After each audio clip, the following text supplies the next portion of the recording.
हाँ जी, चलिए स्टार्ट कर रहे हैं।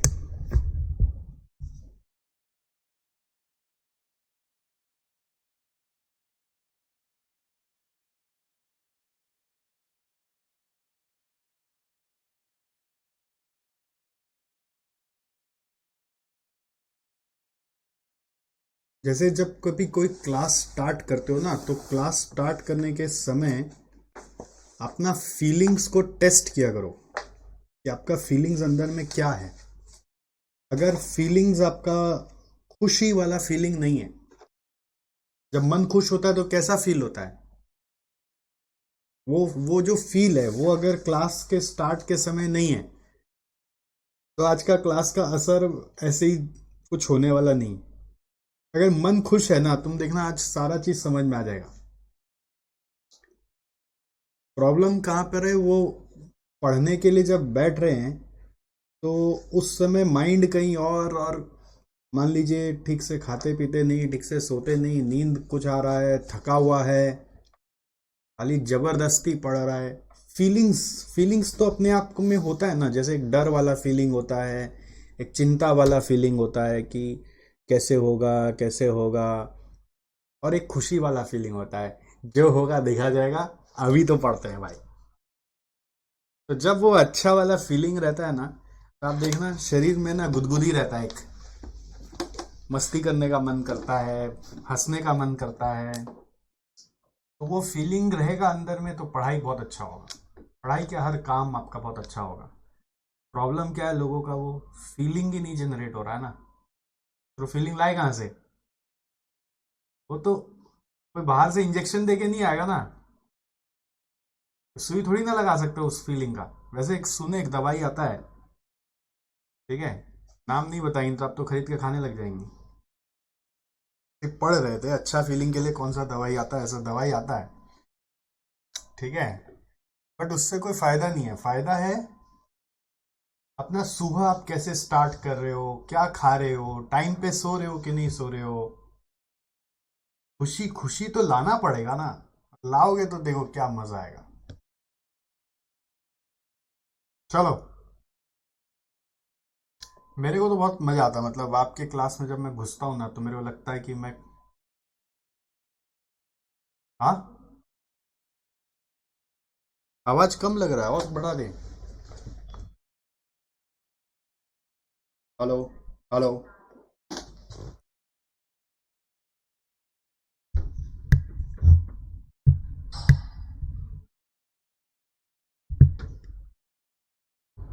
Hello, hello, hello, hello, hello, hello, अभी ठीक हुआ? Hello, hello, hello, hello, hello,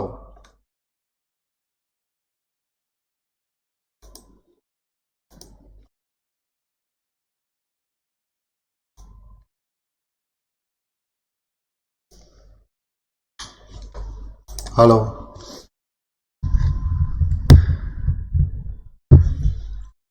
hello, hello,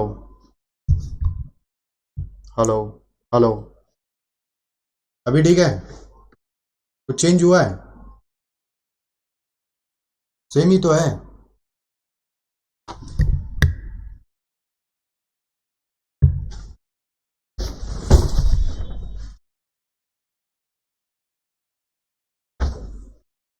hello, अब ठीक हुआ? हम्म,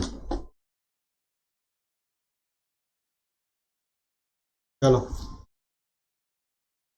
देखो जो क्लास वर्क में करने बोला था, ये 8 10 11 होमवर्क में करने बोला था क्लास का, मैथ का सम्स, उसका आंसर तो दिया नहीं था, तो आंसर्स के लिए सॉल्व कर दे रहा हूँ, आप फटाफट मिला लीजिए।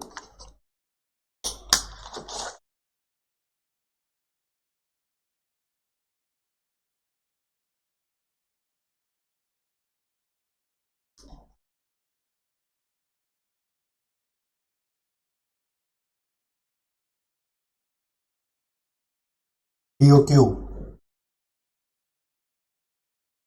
Is equal to root over 2 AO by C होगा। A is equal to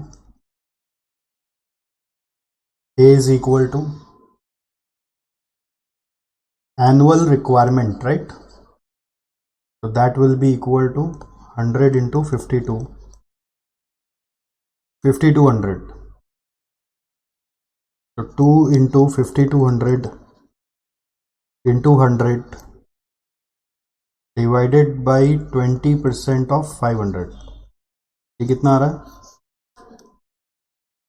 हाँ, ये कितना आ रहा है?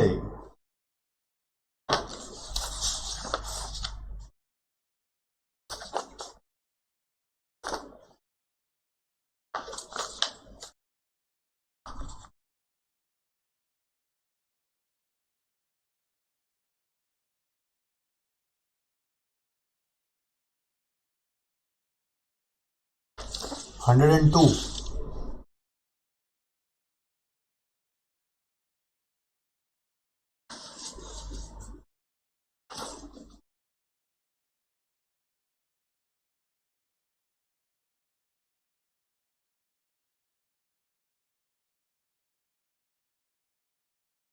सेकेंड सवाल.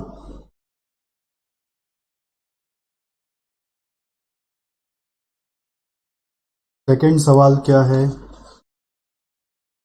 हाँ, रीऑर्डर लेवल. तो रीऑर्डर लेवल क्या होगा? रीऑर्डर लेवल क्या होगा? Maximum lead time into maximum rate of usage.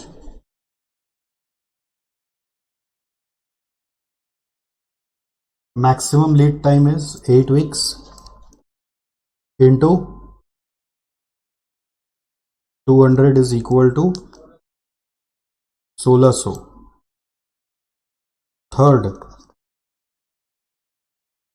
minimum level of stock. ROL minus average into average. Average lead time into average rate of usage. तो ROL है 1600. Average lead time होगा आपका 6 + 8/2 और average rate of usage होगा 50 + 200/2. Correct. जो दिया हुआ actually 100 होगा. Sorry, average rate of usage में नॉर्मल दिया हुआ है इसलिए 100 ले लेना.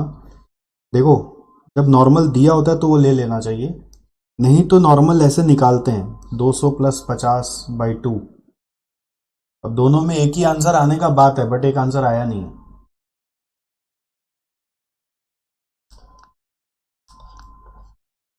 तो ये कितना आ रहा है? 1600 माइनस 700 करके कितना आ रहा है? 900 आ रहा है. Number 4 is maximum level of stock.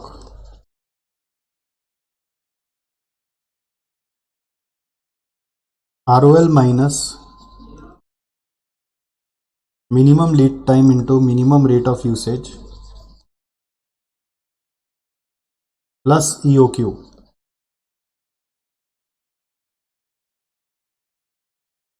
So ROL है 1600, मिनिमम लीड टाइम है 6, मिनिमम है 50 प्लस EOQ है 102.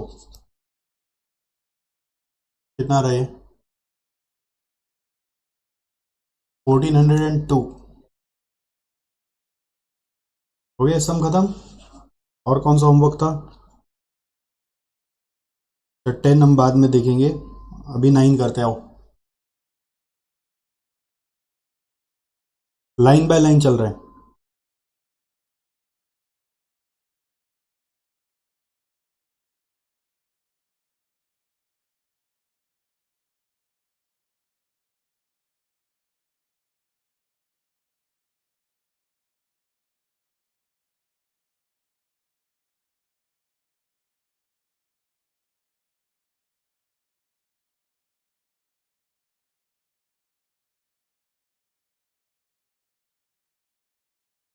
तो यहां पे बोल रहा है factory uses 3 material for producing it's product.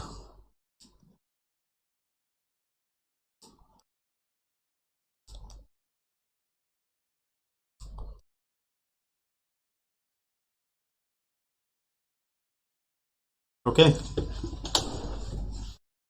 A factory uses 3 materials for producing it's product. इसका मतलब क्या होता है, प्रोडक्ट बनाने के लिए 3 मटेरियल लग रहे हैं, उसका नाम दिया हुआ ABC। ओके, उसका usage per unit in KGs बता रहा है। इसका मतलब क्या होता है कि 1 यूनिट ऑफ फिनिश गुड्स के लिए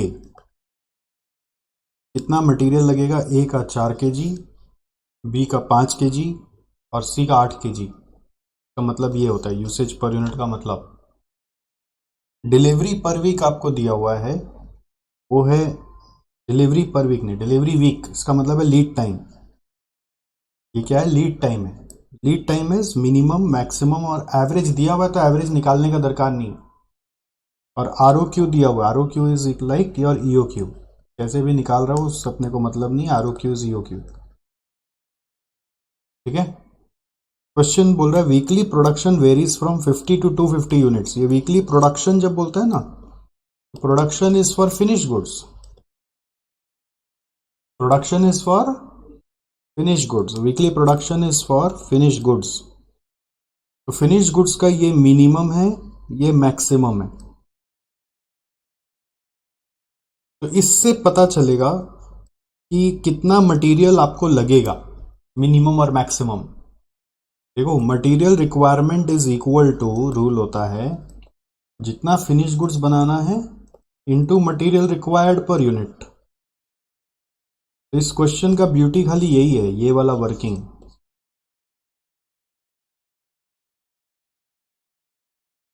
इस क्वेश्चन का जो ब्यूटी है वो सिर्फ यही वाला है।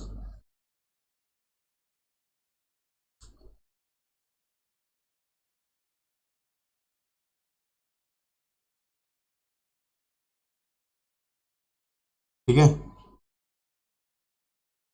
इस क्वेश्चन का ब्यूटी क्या है, material required is equal to finish goods units into material required per unit. तो ये फिनिश गुड्स का दिया हुआ है। मटेरियल रिक्वायर्ड पर यूनिट ऊपर में यहां दिया हुआ है 4, 5, 8। तो material required per unit into finish goods units करोगे ना, तो मटेरियल का यूसेज मिलेगा। जैसे पिछला क्वेश्चन में देखो मटेरियल यूसेज दिया हुआ था, मिनिमम, मैक्सिमम और नॉर्मल। इस क्वेश्चन में वही चीज निकालना है, क्योंकि यहाँ पे यूसेज तो एक ही दिया हुआ है, 4, 5, 8। 4, 5, 8 में मैक्सिमम 8, मिनिमम 4 है, ऐसा मत बोलना। ये 3 अलग अलग मटेरियल है, सबका मिनिमम मैक्सिमम एवरेज होगा। ठीक है। तो यहाँ पे सिंस एक एक ही दिया हुआ है, तो मिनिमम मैक्सिमम कैसे आएगा, तो वो इससे आएगा। 50 और 250 फिनिश गुड्स का दिया हुआ है, इंटू 4, 5, 8 अलग अलग करेंगे तो सबका अपना अपना मिनिमम मैक्सिमम आ जाएगा और उसी से अपना अपना एवरेज आएगा।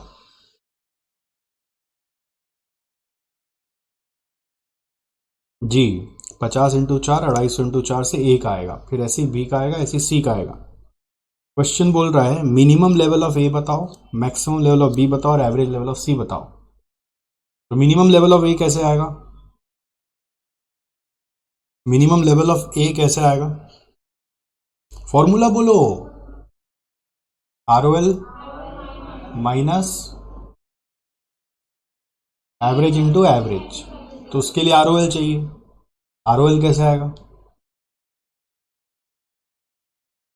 Maximum lead time into maximum rate of usage. वैसे ए का होगा, फिर वैसे बी का होगा, वैसे सी का होगा। सबका अलग अलग फॉर्मूला, अलग अलग यूज करना है। बट नया चीज क्या है, देखो वो रेट ऑफ यूसेज कैसे आएगा, यही नया चीज है। ये जो मैंने लिखा है इसको आप यहां नोट कर लीजिए।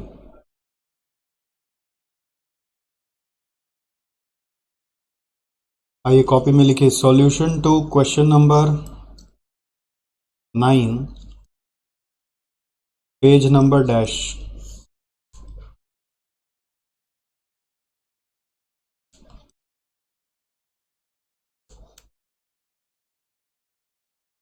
Solution to question number 9, page number dash. चलो जाओ, इंडेक्स में क्वेश्चन नंबर 9 लिखो। इंडेक्स बनाना सिखाया ना, इंडेक्स में क्वेश्चन नंबर 9 लिखो।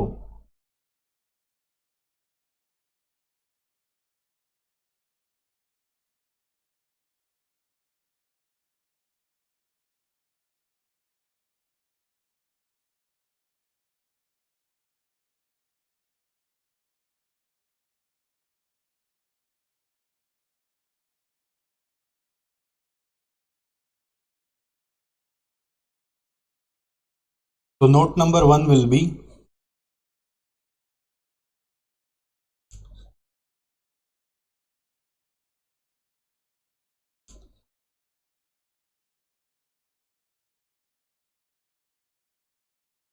rate of usage per week, usage of materials per week.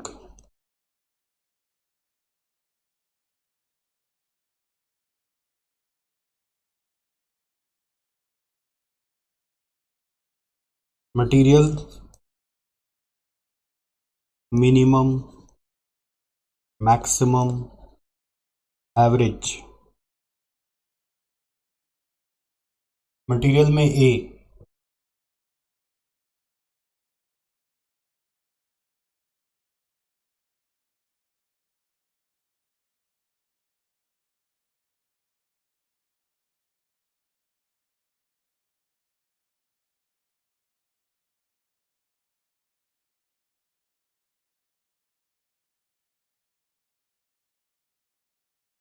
Minimum कितना होगा 50 × 4। कहाँ से आया सर? अरे यार ये रहा 50 और ऊपर में 4। ठीक है, मैक्सिमम क्या होगा 250 × 4 1000। और एवरेज करना आता है ना आपको, कैसे करोगे? दोनों को जोड़ के बाई 2 कर दीजिए। ऐसे बी और सी का फटाफट सारा कर दीजिए, मैं वेट कर रहा हूं। कौन सा बच्चा सबसे जल्दी करेगा ये मेरे को देखना है, फर्स्ट करना है। तीनों ए बी सी ये करके बैठ गया है, तीनों करो।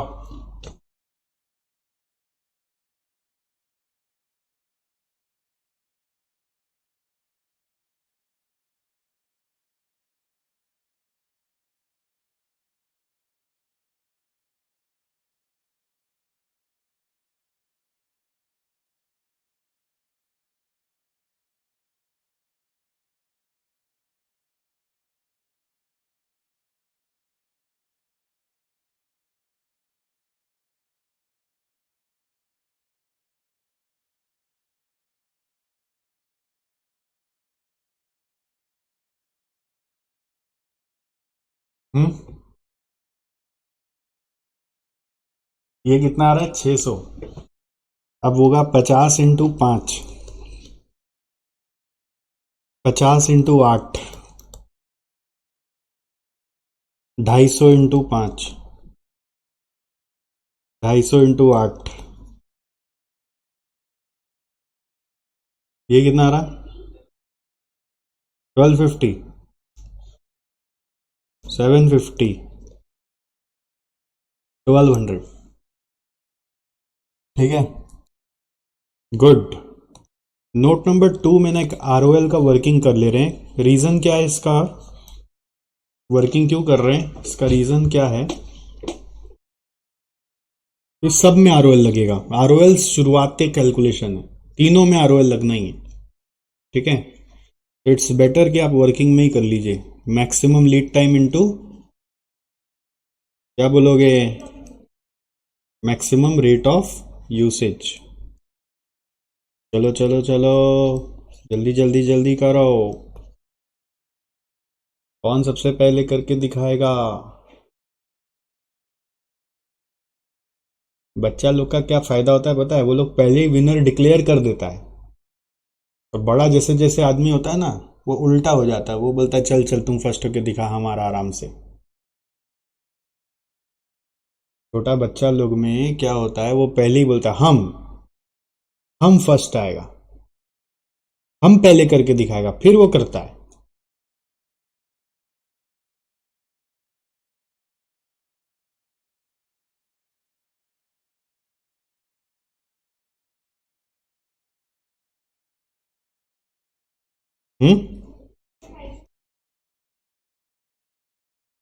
मैक्सिमम लीड टाइम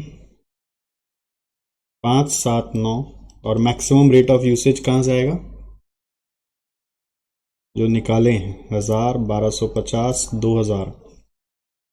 कितना आ रहा है ये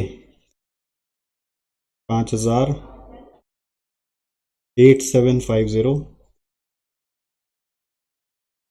ठीक है ना ये? और ये वाला 18। गुड, शाबाश। अब देखो पार्ट 1 2 3 भी आप ही को करना है। मिनिमम लेवल ए का निकालना है, थोड़ा ध्यान देना। हाँ, कचड़ा मत कर देना। किसी का चीज किसी और घर में मत निकालाना। इधर करना है मैक्सिमम लेवल ऑफ बी। और फिर पार्ट 3 में आना है एवरेज लेवल ऑफ सी।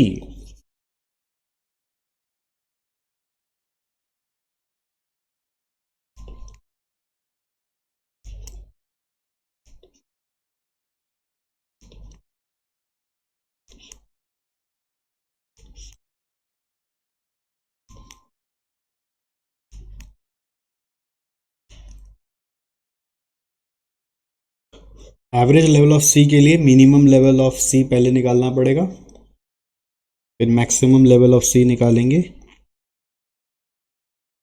फिर एवरेज आएगा।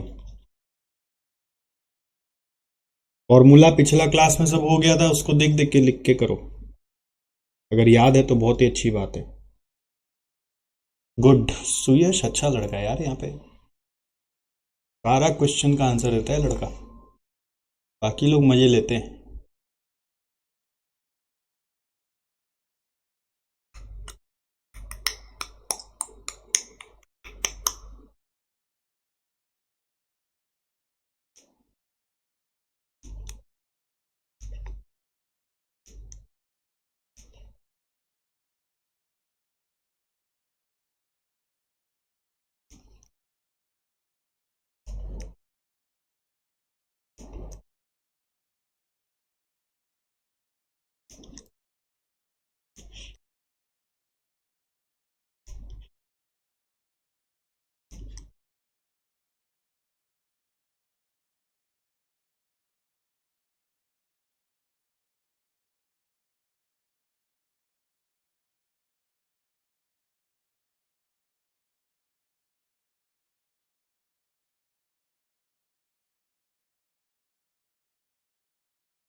हाँ, नेगेटिव कैसे होगा, हो ही नहीं सकता है। ठीक से फिगर्स देखो, ए बी सी का देखो, कब ए का लेना है, कब बी का लेना है, कब सी का लेना है।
मेरे को कुछ आंसर याद नहीं है। आप जो बोलेंगे हम वो लिख देंगे। आप लोग आपस में लड़ झगड़ के आंसर निकाल लीजिए।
जल्दी करो, जल्दी करो।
देखो अब मैं कर रहा हूँ। मिनिमम लेवल ऑफ ए होगा R O L minus average into average.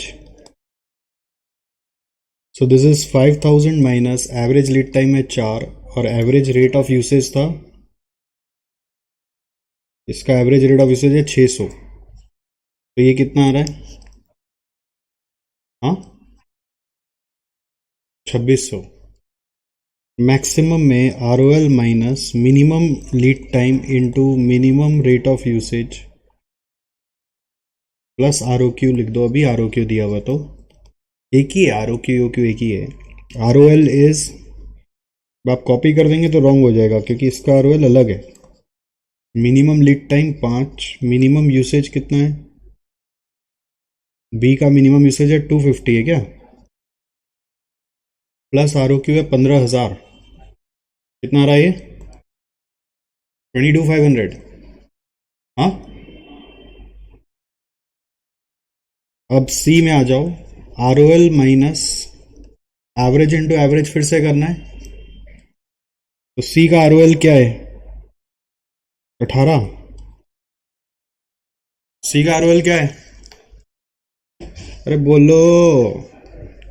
Minus average, average, अरे बोलो। 8 इंटू उसका एवरेज है 1200। कितना आ रहा है? 8,400 आ रहा है। अरे हाँ ना।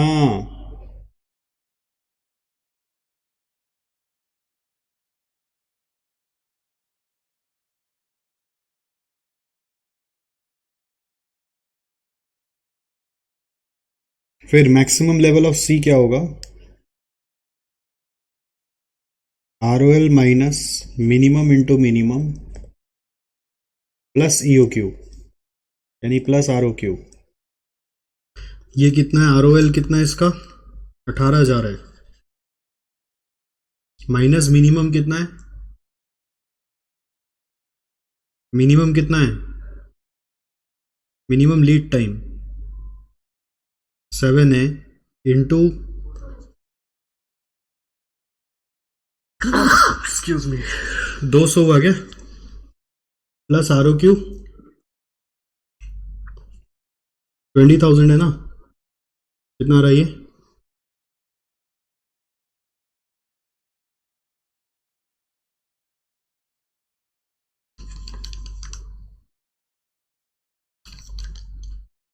हम्म।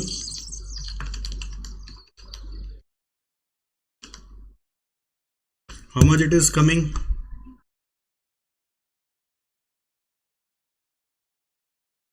मिनिमम 200 थोड़ी है यार, फिर गड़बड़ लिखा ना हमने। 400 है ना मिनिमम सी का।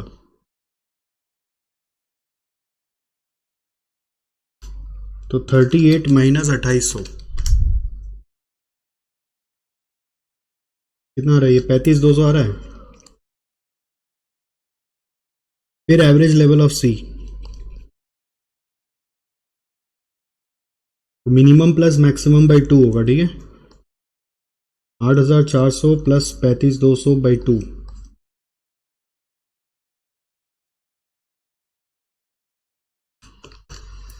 21,800 आ रहा है।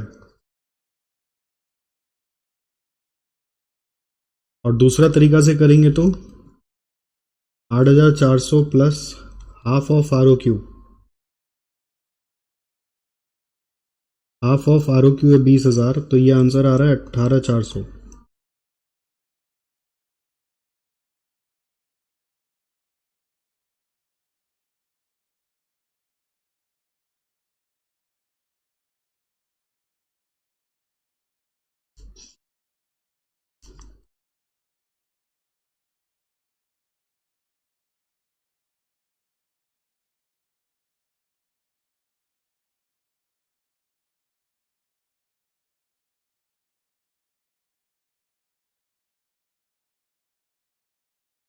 समझ में आया?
चलिए नेक्स्ट क्वेश्चन 10 नंबर का आंसर मिलवा लीजिए। Solution to question number 10। तो जब क्वेश्चन कोई करके आता है और आंसर मिल जाता है तो कैसा फीलिंग आता है? नहीं, एक अंदर में कुछ बुलबुला सा उठता है। हाँ, गुदगुदी होता है ना? मजाक नहीं कर रहे हैं, होता है, सच में बताना। हम्म। तुमको होता है तो ये जो फीलिंग है ना, अगर ये तुम्हारा सारा दिन रह जाएगा, तुम देख कितना कमाल करेगा। माइंड को है ना अवेयर करो, तो वो वाला फीलिंग लेकर आओ तो फिर और ये फीलिंग ऐसा नहीं कि खाली सम करके आता है, बहुत सारा कारनामा से आता है। जैसे हम लोग अपने घर में बच्चे लोग हैं, उनके बारे में सोचते भी मन में आ जाता है। खेलते हैं तो अलग, सोचने से ही आ जाता है। तो ऐसे और क्या क्या हो सकता है, वहां से वो फीलिंग को कैप्चर करके सारा दिन बस मन में बैठा के रखना है। फिर देखो तुम्हारा एवरी डे क्या एक्साइटमेंट वाला बीतेगा, और जो तुम चाहेगा वो सच हो जाएगा। जो फीलिंग है ना, वो फीलिंग से तुमको अवेयर करा रहे हैं बस।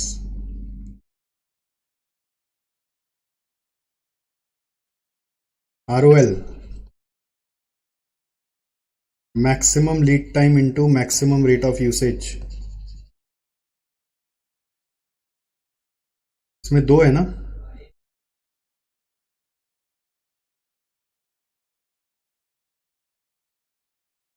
ले लेंगे। मैक्सिमम यूसेज कितना है, दोनों का एक ही है, और लीड टाइम अलग अलग है। 6 है और 4 है, तो 6 × 450 और 4 × 450, 2700 और 1800। Very good. सेकंड नंबर क्या पूछा है? मिनिमम लेवल कैसे आता है? ROL minus average lead time into average rate of usage. तो ROL है 2700 माइनस एवरेज लीड टाइम। थोड़ा जगह का शॉर्टेज हो रहा है इसलिए यहाँ पे वर्किंग कर रहे हैं। माइनस एवरेज लीड टाइम होगा 4 + 6/2 इंटू एवरेज रेट। एवरेज माने नॉर्मल 300। कितना आ रहा है ये? 1200। बी में 1800 माइनस 2 + 4/2 इंटू 2 + 4/2 इंटू 300। कितना आएगा ये? हाँ, 900।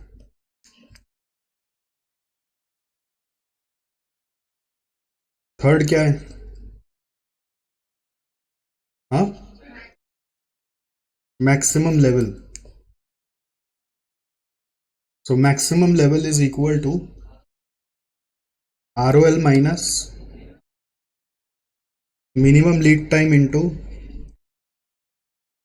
Minimum rate of usage plus EOQ। So A में क्या आएगा? ए में, अरे बोलता का ही नहीं है। 2700 माइनस 4 × 150 प्लस ये EOQ तो ROQ है 2400। कितना आ रहा है? हाँ, 4500।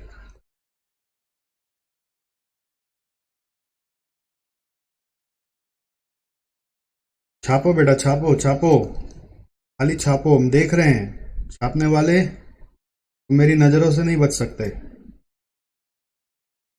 फिर ये वाला 1800 माइनस मिनिमम है यहाँ पे 2, minimum rate of usage question से देख रहे 150 है, प्लस EOQ इसका 3600।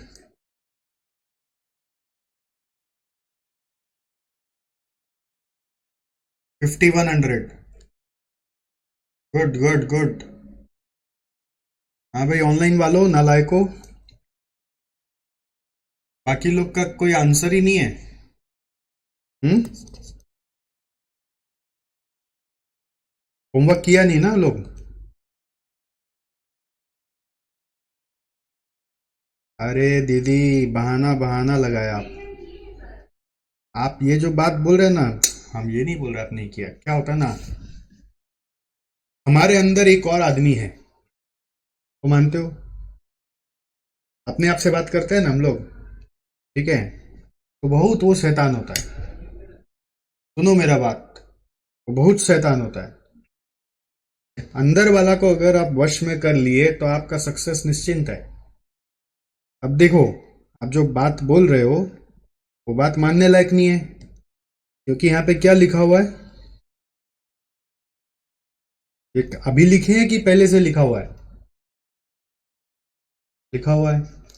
तो हुआ क्या, आपने जब होमवर्क किया तो सीधा होमवर्क में जंप मारे, ये नहीं सोचा कि एक बार सर का नोट्स तो पढ़ ले क्या लिखा रखे हैं। उसका नतीजा हुआ। तो ये सब जो बहानाबाजी आपका अंतरात्मा से करता है ना, वो कि ये करने बैठे थे हुआ नहीं, सबका कोई मायने नहीं है। Minimum level plus maximum level by 2। ए में आएगा मिनिमम लेवल है 1200 प्लस 4500 बाई 2, कितना रहा? 2850, 2850। 900 प्लस 5100 बाई 2, कितना आ रहा है ये? 3000 आ रहा है।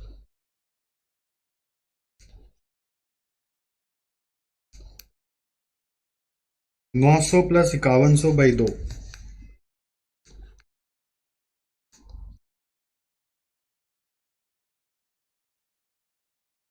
Okay, is it done?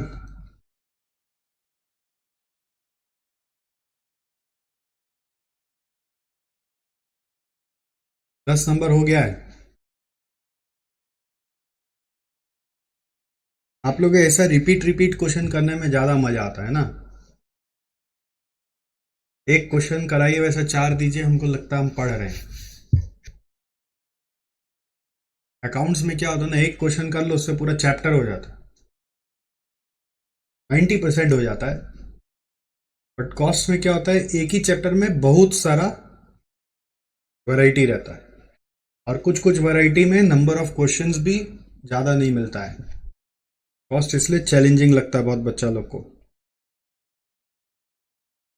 आओ, क्वेश्चन नंबर 11।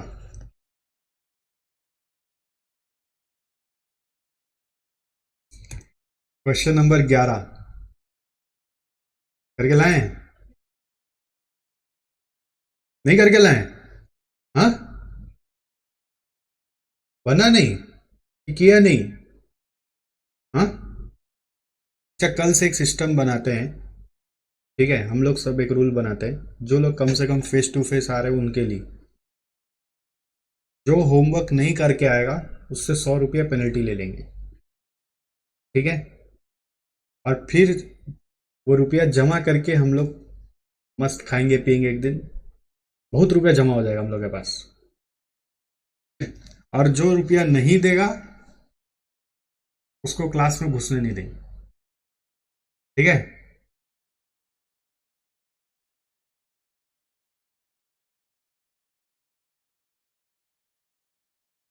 पूरा एसडीजी मॉडल से करके लाना पड़ेगा, ये नहीं बोल सकता है कि हमसे हुआ ही नहीं।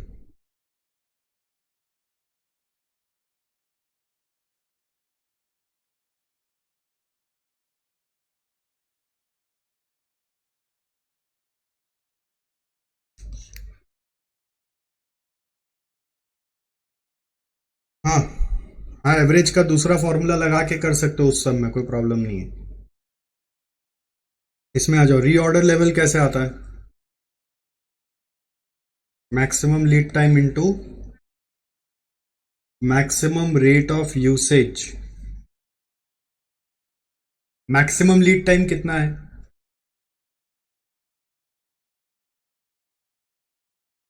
15 दिन मिला, और रेट ऑफ यूसेज 20, 300 आ रहा है।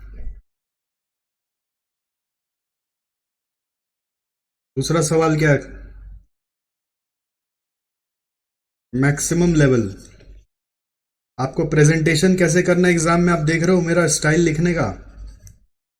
हाँ जी, तो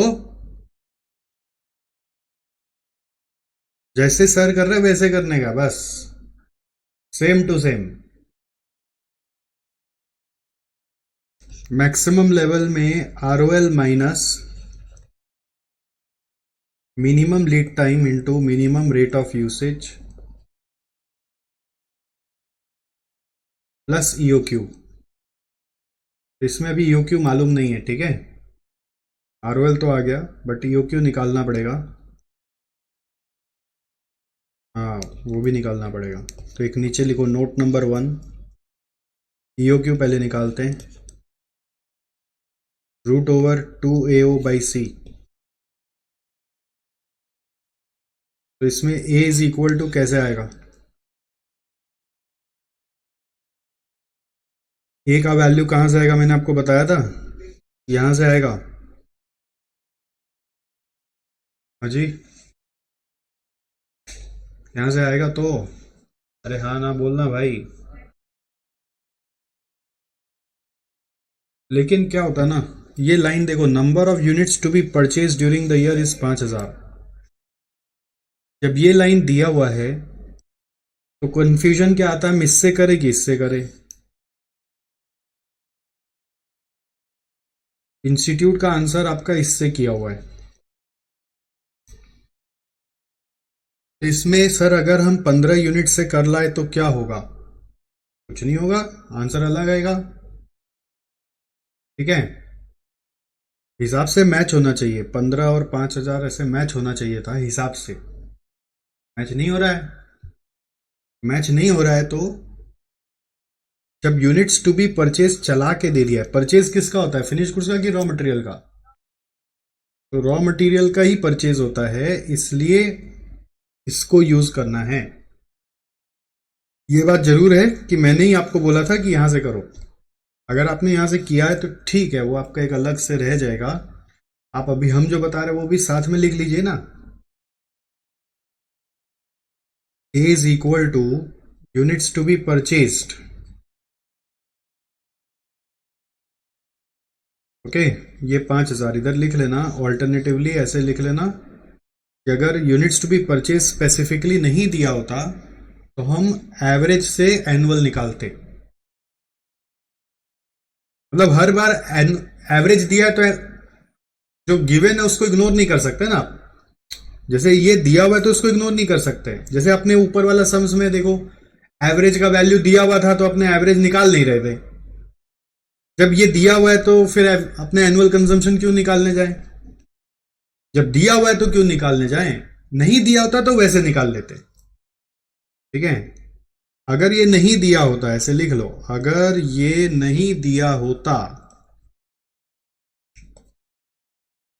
तो इसका आंसर होता है एवरेज यूसेज इनटू जो भी साल में 360 डेज 365 डेज मान के करना पड़ता। ठीक है, एवरेज यूसेज एक दिन का मालूम है ना, इसलिए इनटू 365 डेज।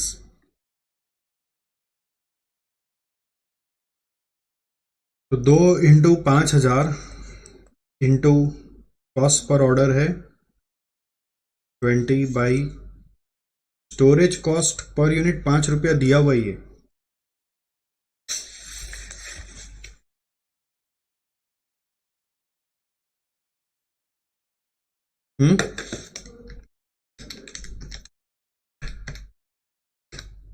कितना आ रही है?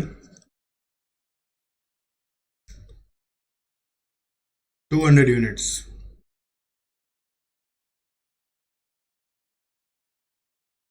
Okay, so now you can use this 200 ऊपर में। नोट नंबर 2 एक और निकालना है, minimum usage, minimum rate of usage. वो कैसे आएगा, मैंने आपको इसका भी हिंट दिया था कि एवरेज इज इक्वल टू होता है minimum plus maximum by 2। Average is equal to होता है minimum plus maximum by 2। Okay, so average कितना है? 15। एवरेज कितना है? 15 इज इक्वल टू मिनिमम कितना है निकालना है, मैक्सिमम कितना है बाई 2। तो minimum is equal to 10। Minimum is equal to 10।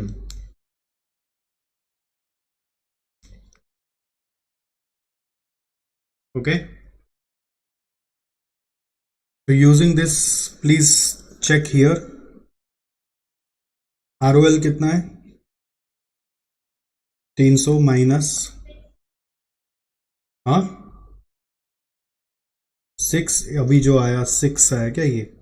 नहीं, मिनिमम लीड टाइम तो 10 आया ना, तो मिनिमम लीड टाइम तो 6 ही है, ठीक ही बोला आपने। मिनिमम रेट ऑफ यूसेज है ये 10 प्लस EOQ है 200।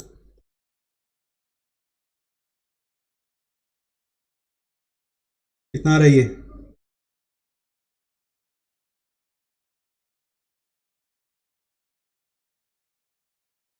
440 आएगा ना,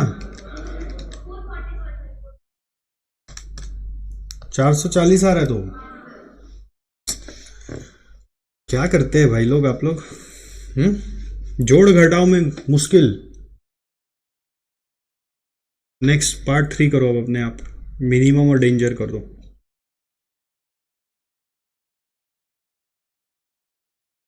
मिनिमम लेवल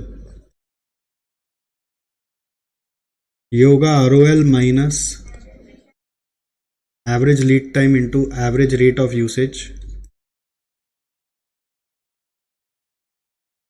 तो ROL कितना है? हाँ, और एवरेज लीड टाइम कितना है? 10 दिया हुआ है, और एवरेज रेट ऑफ यूसेज भी दिया हुआ है 15।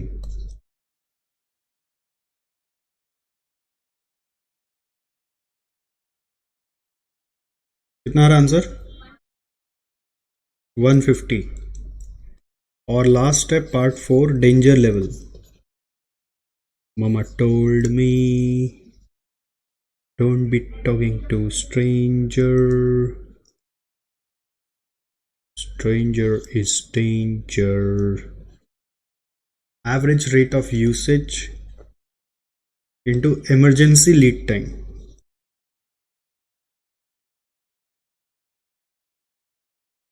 Average rate of usage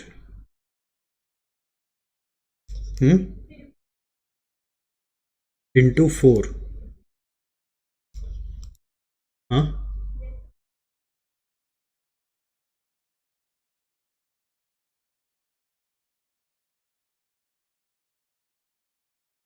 हो गया खत्म।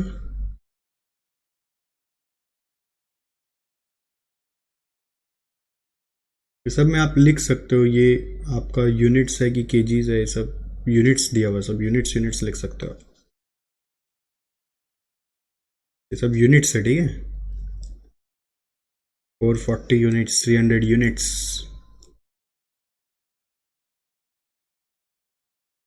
चलो आगे बढ़ते हैं।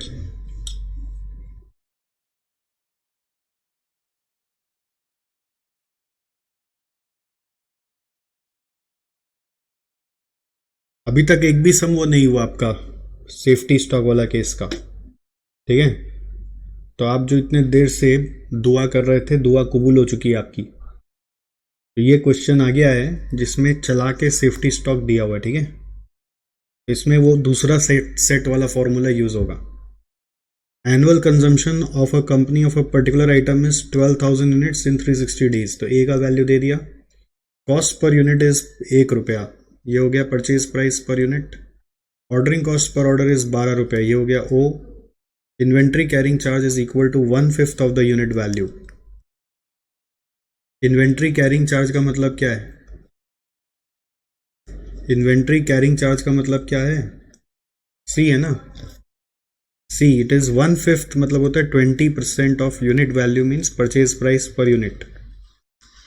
20% of purchase price per unit. 1/5 माने 20%। नॉर्मल लीड टाइम, देखो लीड टाइम दे दिया, नॉर्मल माने एवरेज। एवरेज लीड टाइम दिया हुआ है 15 दिन, and safety stock is 30 days consumption. तो देखो चला के सेफ्टी स्टॉक दे दिया है, बोल रहा है 30 दिन का जितना हमारा स्टॉक हो सकता कंजम्पशन है उतना स्टॉक में रखना। अच्छा, अगर ये नहीं बोला होता तो मैंने एक सम जो पिछला दिन कराया था उसमें बोला था जितना दिन का लीड टाइम है उतना दिन का स्टॉक सेफ्टी में रख दो। EOQ विद सेफ्टी स्टॉक वाला सम कराया था, उसमें बोला था जितना लीड टाइम है उतना दिन का स्टॉक सेफ्टी स्टॉक में रख दो। बट अभी यहाँ पे चला के बोल दिया कि सेफ्टी स्टॉक आप 30 डेज का लीजिए, ठीक है, और नॉर्मल लीड टाइम आपका 15 दिन का है। तो फर्स्ट क्वेश्चन है how much should be ordered each time. How much should be ordered each time मतलब क्या पूछा है यहाँ पर, क्या निकालोगे इसमें, हर बार में कितना ऑर्डर करना पड़ेगा, तो इसका मतलब क्या हुआ, क्या निकालोगे।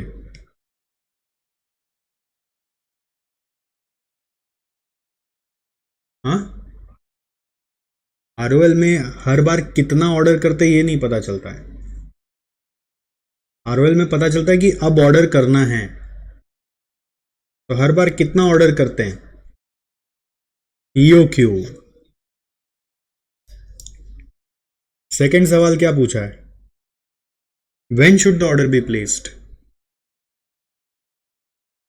इसमें आरओएल निकालना है कि यहां पे आने के बाद ऑर्डर प्लेस करेंगे। फिर क्या पूछ रहा है, what should be the ideal inventory level immediately before the delivery of material is received. Immediately before the delivery of material order is received, before पूछ लिया तो मिनिमम लेवल, इसका ही दूसरा नाम है सेफ्टी स्टॉक। सेफ्टी स्टॉक याद है ना, कंसेप्ट में समझाया था कि जब मटेरियल आ रहा है उसके ठीक पहले आपके पास कितना स्टॉक है, और how many times order should be placed, how many times order should be place मतलब नंबर ऑफ ऑर्डर्स। इस क्वेश्चन का ब्यूटी यही है कि पूरा कंसेप्चुअल क्वेश्चन है, जिसमें डायरेक्टली नहीं बोला कि क्या निकालना है, कंसेप्ट से पूछ रहा है क्या निकालना है, ठीक है। चलो कॉपी में लिखो, solution to question number 12, page number dash.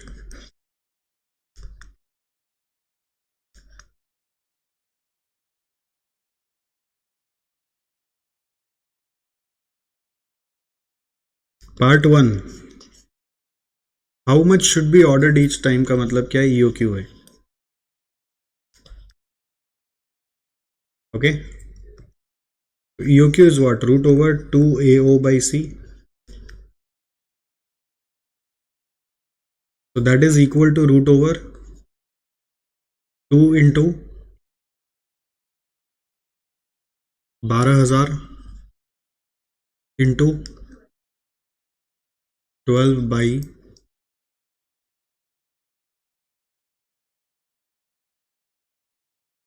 20% of purchase price per unit 1 रुपया है। देखो सॉल्व करो, 1200 केजीज आ रहा है कि नहीं, यूनिट्स। नेक्स्ट पार्ट 2 में बोल रहा है आरओएल निकालो।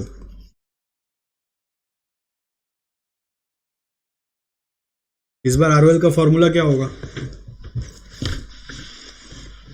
भूल गए, मैक्स वाला नहीं लगेगा ना यहाँ,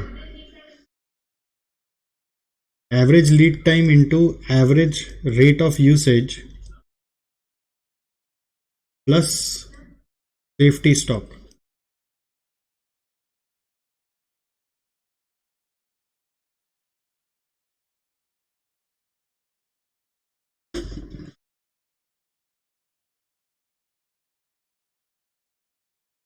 तो एवरेज लीड टाइम क्या होगा, 15 दिया हुआ है, और एवरेज रेट ऑफ यूसेज कैसे आएगा,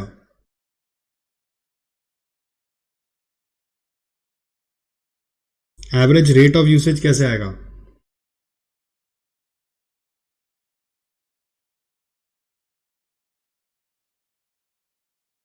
एवरेज रेट ऑफ यूसेज कैसे आएगा,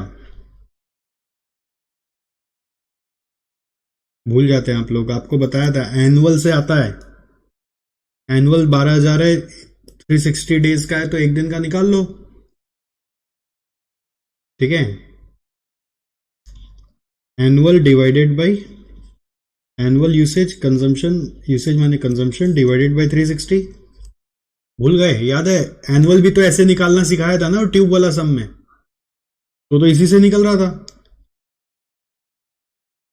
प्लस सेफ्टी स्टॉक कैसे आएगा, गिवन कहाँ है, 30 डेज कंजम्पशन बोला है, तो 30 डेज का कैसे निकलेगा? कैसे निकलेगा? हाँ, अरे यही तो है, एक दिन का तो मिल गया ना, 12,000 आपका 360 का है, तो 30 डेज का क्या होगा? सब एनुअल से ही निकलेगा ना।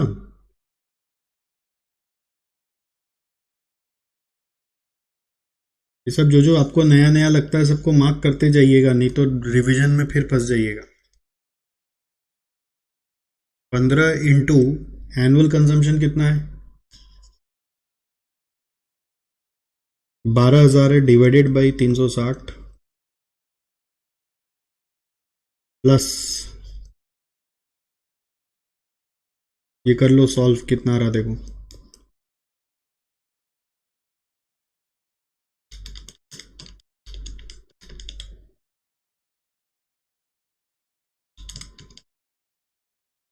दोनों मिला के कितना आ रहा है?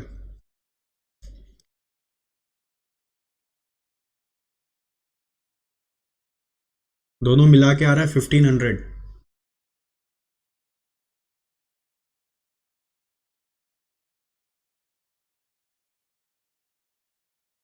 राउंड ऑफ कर लीजिए आप। Next, part 3।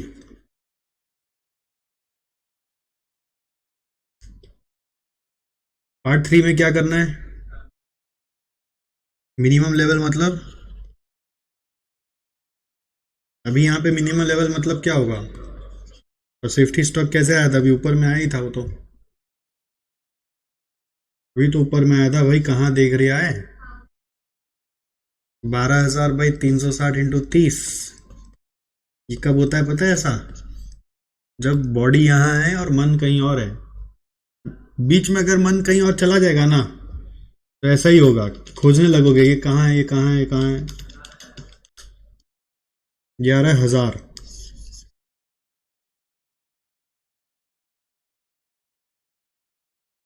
Next,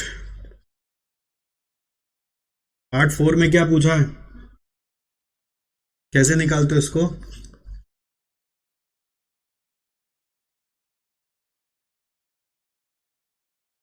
annual consumption by quantity पर ऑर्डर। क्वांटिटी पर ऑर्डर कहाँ से आएगा?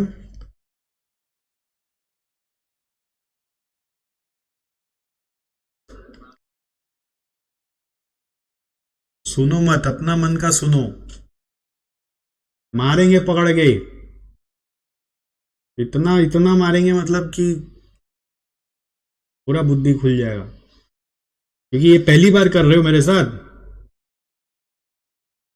एनुअल कंजम्पशन बाय क्वांटिटी पर ऑर्डर पहली बार कर रहे हैं। क्वांटिटी पर ऑर्डर कैसे आया था पहले? पिछला क्लास में इतना सिखा के कैसे पूरा सब जीरो कर दिया, 0/0। तो आप सिखा के दिखाइए हमको। क्वांटिटी पर ऑर्डर माने यो क्यों नहीं था?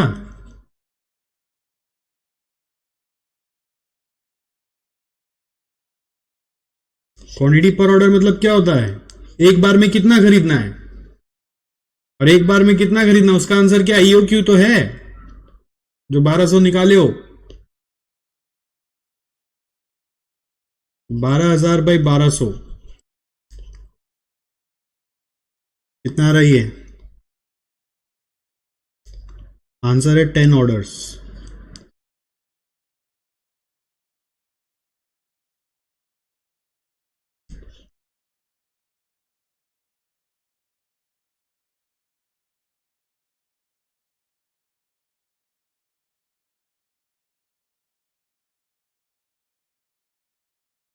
हुआ?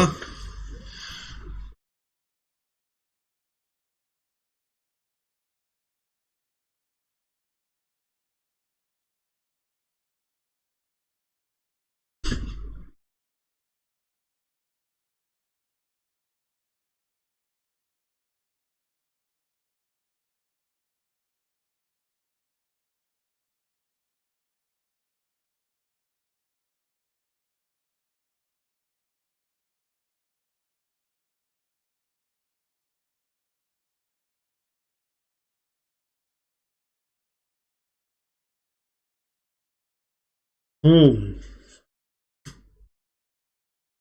Is this clear? यहाँ पे तक सब क्लियर है ना आप लोग को? तो इसके साथ हम लोगों का स्टॉक लेवल का पढ़ाई खत्म हो गया।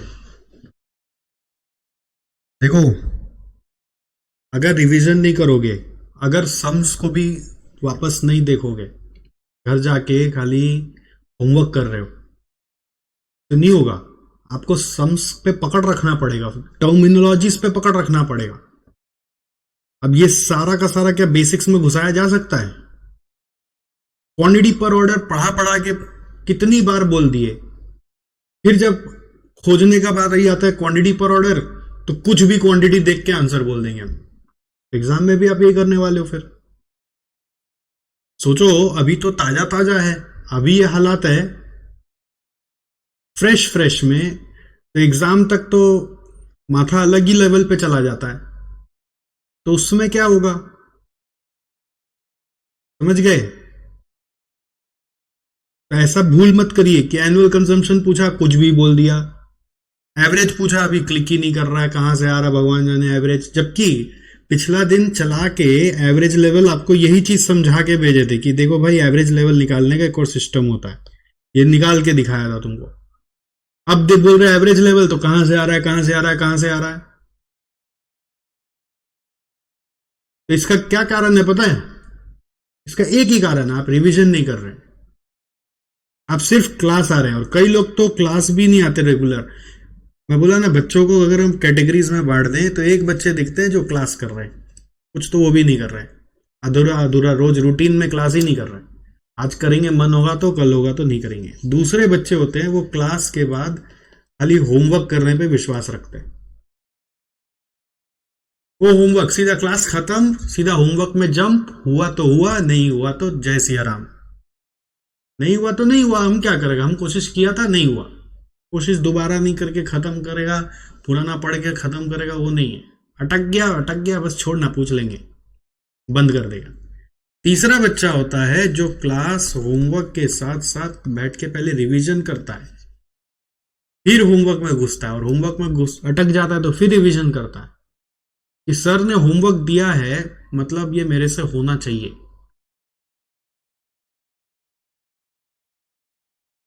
चौथा कैटेगरी का बच्चा होता है जो क्लास होमवर्क रिवीजन करके समरी नोट्स तक बना के रेडी रखता है हर चैप्टर का। समरी नोट्स तो रोज नहीं बनाना, तो चैप्टर का एंड में बनाना है, वो भी बना के रेडी कर लेता है, अपना हाथ से 2 पन्ना लेता है और उसमें पूरे चैप्टर का कंसेप्ट को अपना हाथ से सजा के लिख के शॉर्ट में रख देता है। हम आपसे किस लेवल पे उम्मीद करें? ये 4 लेवल है। अभी तो आप लोग, मेरे को लगता है क्लास कर लो, मेरे लिए तो वही बहुत है। अभी तो मैं ऐसे सोच रहा हूं आपके लिए, आप होमवर्क करके आते हो तो मेरे को लगता है कि शायद आपका लेवल चेंज हो गया है, मैं खुश हो जाता हूँ। क्या बात है, सब होमवर्क करके आया है, समझ गए? अभी आप लोग का लेवल यहां से यहां आना चाहिए कि चलो होमवर्क कर रहे सब का सब। फिर नेक्स्ट लेवल होगा कि आप लोग खाली होमवर्क नहीं करेगा, नहीं तो ऐसा ऐसा दुर्दशा होगा जो अभी आज हो रहा है। ठीक है, जैसा जैसा आगे बढ़ोगे तो और आगे जाना है ना।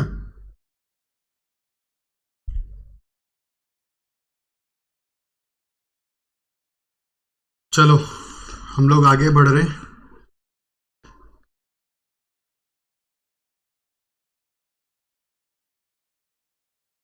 हमारा नोट्स में हम लोग अभी तक पढ़ चुके हैं मटेरियल कॉस्ट कंप्यूटेशन, दूसरा हम लोग पढ़ लिए यूक्यू, तीसरा हम लोग पढ़ लिए स्टॉक लेवल्स, चौथा नंबर, 14 नंबर नोट्स आ रहा है inventory turnover ratio.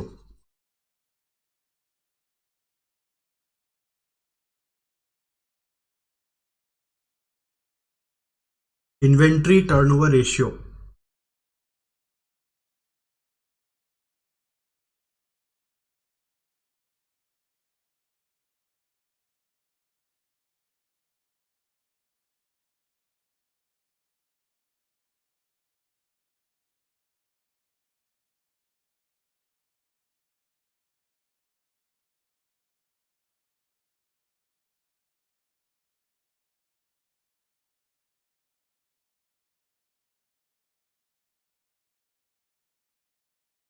Inventory turnover ratio में कंसेप्ट क्या होता है? जैसे अगर हम आपको आके बोले कि मेरा एक साल में पीएल में मटेरियल कंज्यूम हो गया है 50 lakhs का,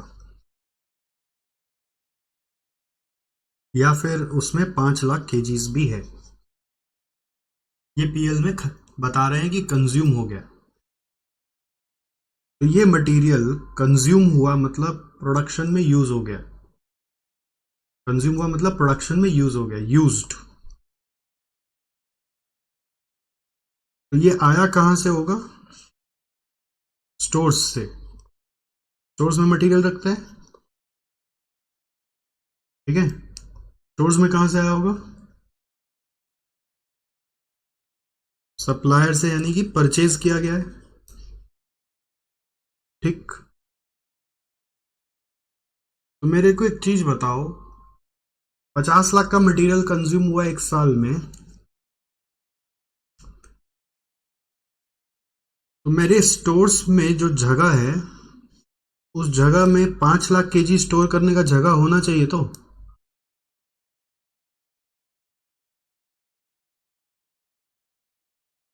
5 लाख केजी साल का कंज्यूम कर लिए, तो 5 लाख केजी रखने का भी तो जगह होना चाहिए ना, तभी तो 5 लाख कंज्यूम होगा।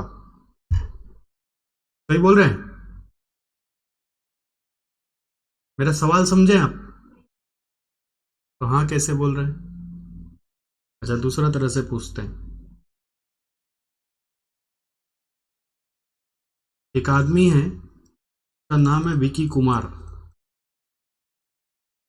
ठीक है।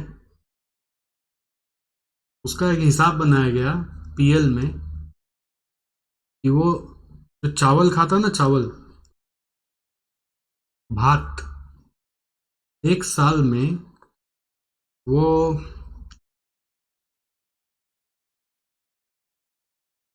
182 केजी चावल खा गया। चावल 100 रुपये किलो आता है, तो 18,200 रुपये का चावल खा गया, ठीक है। चावल खाया कैसे? मुंह से, ये माउथ है, ठीक है। माउथ में चावल बन के आया किचन से। तो क्वेश्चन क्या है कि अगर 182 केजी चावल खा लिया है एक साल में, तो इसका माउथ में 182 केजी चावल रखने का जगह तो होना चाहिए, नहीं होना चाहिए? हाँ,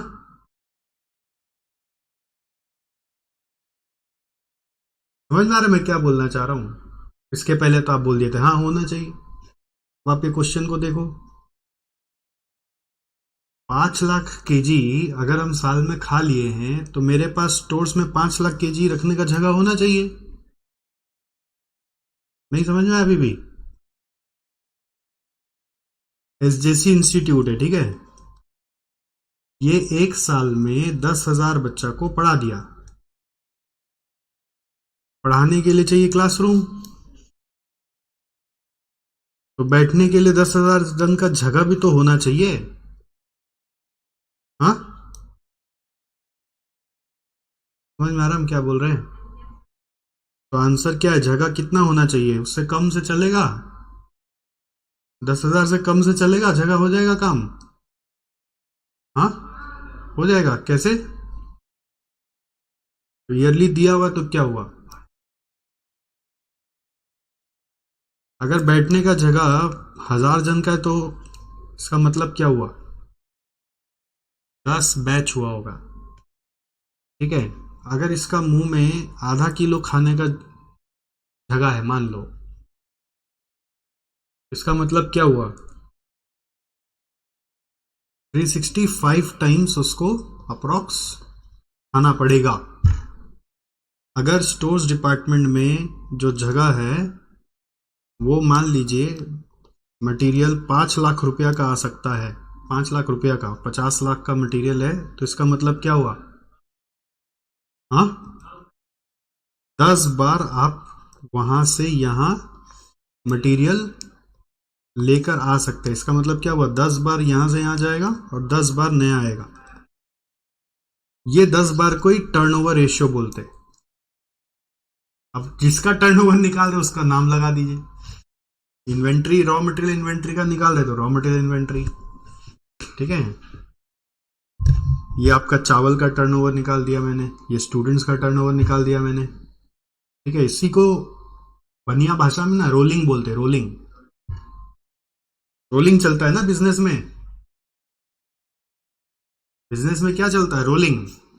रोलिंग का मतलब यही है, टर्नओवर। तो आपका रोलिंग पीरियड, रोलिंग का टाइम, रोलिंग का जो समय, number of times, number of times higher होना चाहिए कि लोअर होना चाहिए। 10 बार ठीक है कि मतलब 20 बार होने से अच्छा है कि 5 बार होने से अच्छा है? हाँ,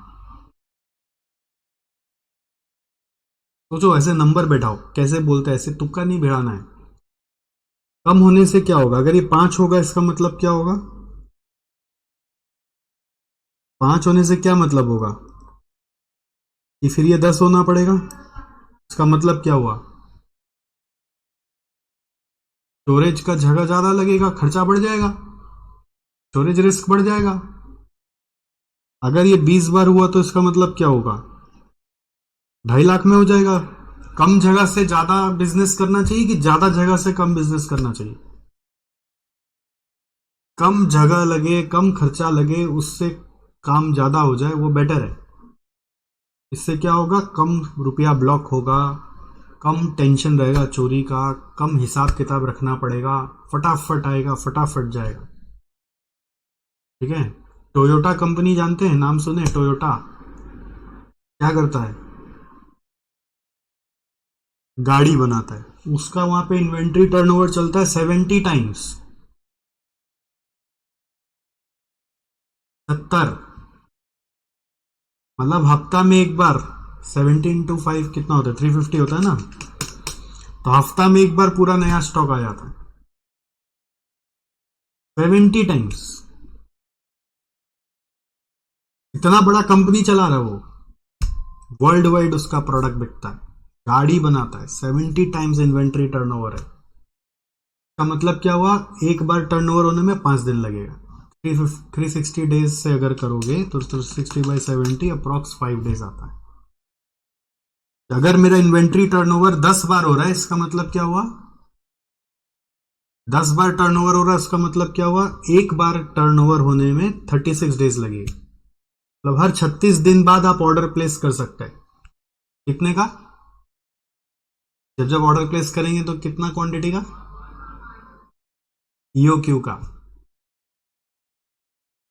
ऑर्डर तो ईओक्यू का ही प्लेस होगा। खैर, समझने का जो कॉन्सेप्ट है वो यही है। ये रेशियो का जो पढ़ाई होता है ना, ये थोड़ा सा हिस्टोरिकल एनालिसिस बुलाते हैं। हिस्टोरिकल एनालिसिस मतलब सारा घटना बीत जाने के बाद हम देखते हैं बाय वे ऑफ पीएल या कॉस्ट शीट, जो नेट हमारा बनता है, नेट स्टेटमेंट, उससे देख के पता लगाते हैं कि क्या हुआ होगा। ठीक है, ये एक हिस्टोरिकल एनालिसिस है जिसमें पीएल देख रहे हैं या फिर कॉस्ट शीट देखेंगे और पता लगाएंगे कि क्या रोलिंग चल रहा है। ऑलराइट, इन्वेंट्री टर्नओवर रेशियो कैसे आता है, लिखो, रॉ मटेरियल कंज्यूम्ड, अगर आप एक साल का पीरियड लेके चल रहे हैं, डिवाइडेड बाय जो स्टॉक यहां पे रखा हुआ है, 50 लाख/5। तो जो स्टॉक आपका स्टोर्स डिपार्टमेंट में रहता है ना, उसको अपने बोलते हैं average stock of raw materials. ध्यान रखना, जो स्टॉक वहां रहता है वो एवरेज बुलाया जाता है, क्योंकि क्वांटिटी वहां पे ना स्थिर नहीं रहता, कभी बढ़ता है कभी घटता है। तो average stock is important. Material consumed per annum by average stock of raw material.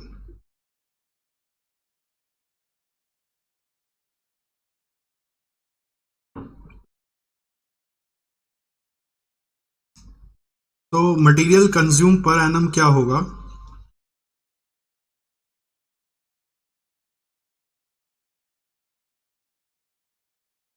Opening stock of raw material plus purchases minus closing stock of raw material.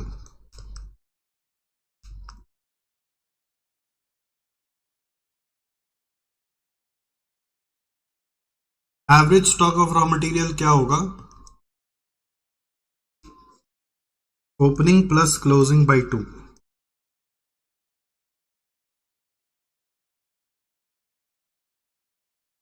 Opening plus closing by 2।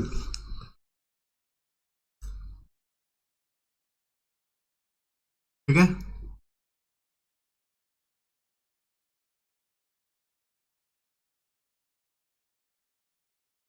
The higher the ratio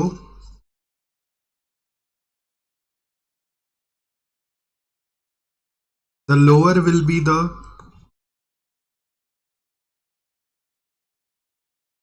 storage requirements।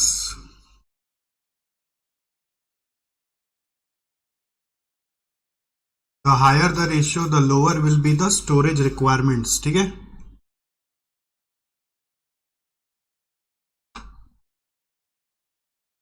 the higher the ratio, the lower will be the storage requirements।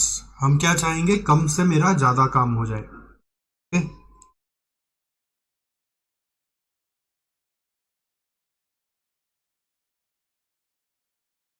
For, यहां पे ऐसे bullet दे दो ऐसे, for regular materials inventory turnover should be higher।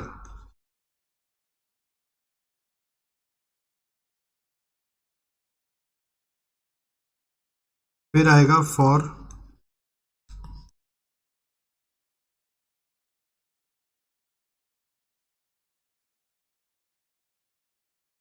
क्या नाम है एक और, एक होता है रेगुलर। ठीक है, रेगुलर मटेरियल्स को हम लोग एक और नाम से बुला सकते हैं, fast moving. Okay, fast moving होना चाहिए, रेगुलर मटेरियल फास्ट मूविंग होना चाहिए। फिर लिख सकते हो if inventory turnover is lower,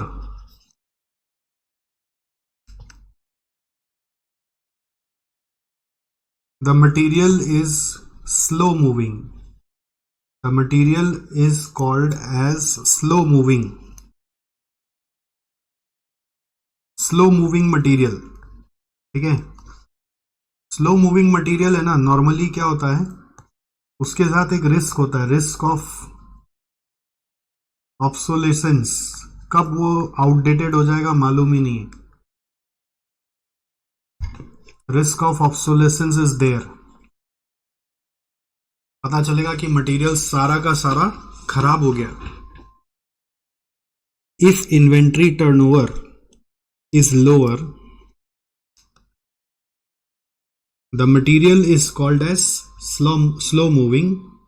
सो उसमें हम लोग क्या बोलेंगे, risk of obsolescence is there.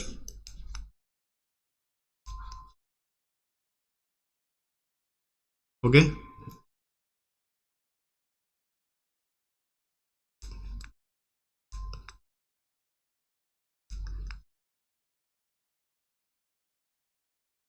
Very good.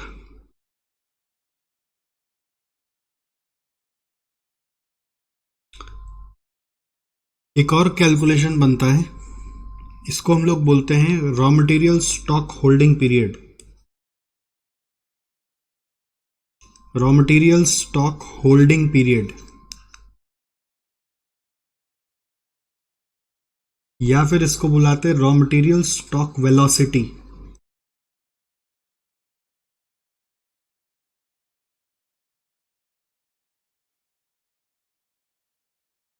Raw material stock holding period is equal to raw material stock velocity. वो जो आंसर आप डेज नहीं बता रहे थे, 5 दिन में रोलिंग हो जाएगा, वही चीज यहां पे बस निकालना है। तो ये कैसे आएगा, वो 365 डेज ले लोगे divided by inventory turnover ratio, जैसे वो टोयोटा में आपने बताया ना कि 5 दिन में ही हो जाता है, तो वो 5 दिन अप्रॉक्स लिया गया था, 365 डिवाइडेड बाई 70 करके 5.2 आ रहा था, 5 दिन हमने बोल दिया। अब इसका आंसर वीक्स मंथ्स किसी में भी निकाला जा सकता है। अगर वीक्स में निकालना होगा तो 52 वीक्स लेना पड़ेगा, मंथ्स में निकालना होगा तो 12 मंथ्स लेना पड़ेगा।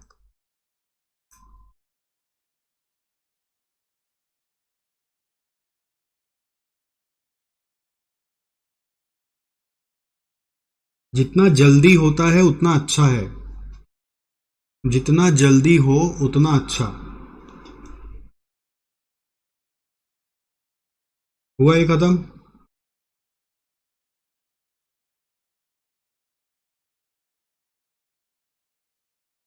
इन्वेंट्री टर्नओवर रेशियो हो गया। इसके ऊपर क्वेश्चन है हमारे पास।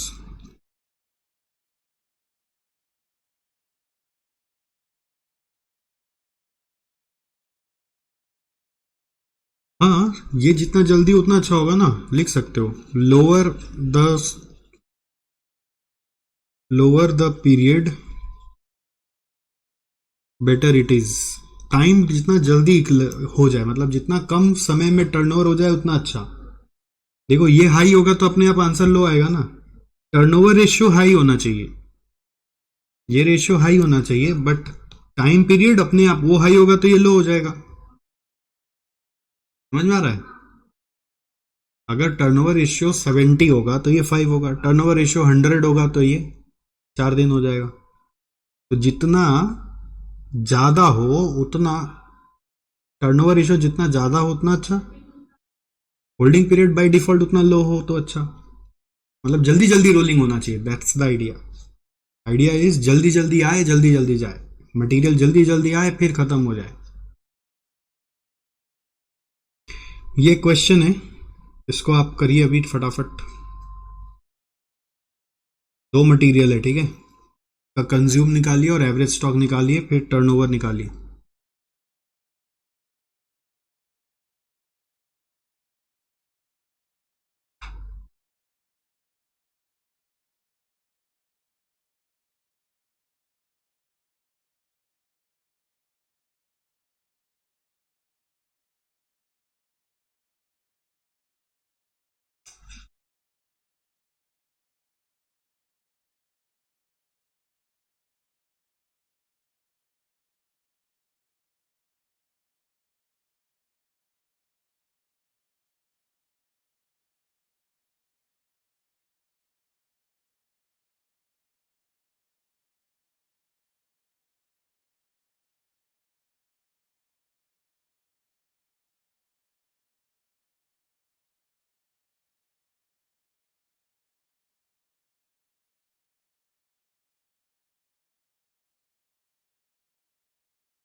हुआ?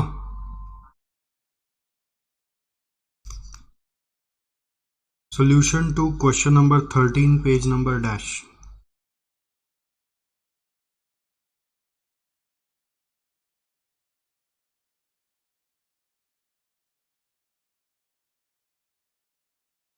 So we have raw material consumed, opening plus purchase minus closing,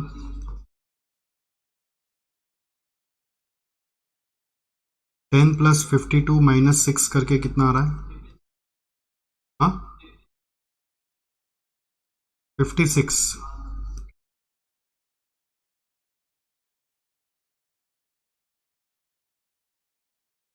9 plus 27 minus 11, हाँ 25. फिर आएगा average stock,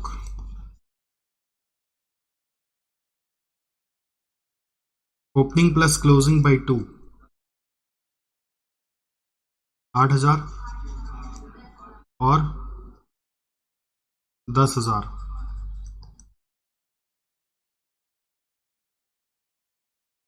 So therefore raw material inventory turnover ratio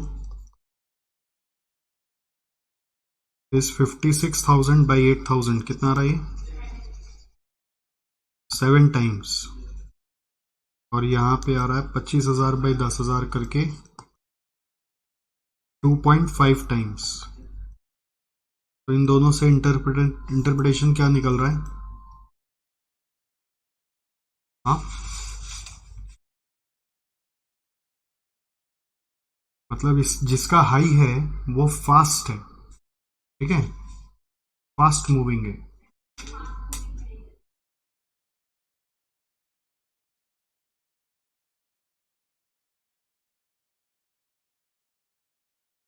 As the ratio of material A is higher, इसका मतलब होता है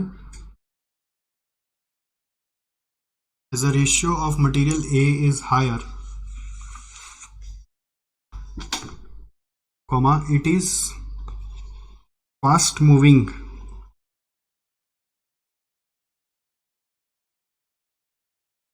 and its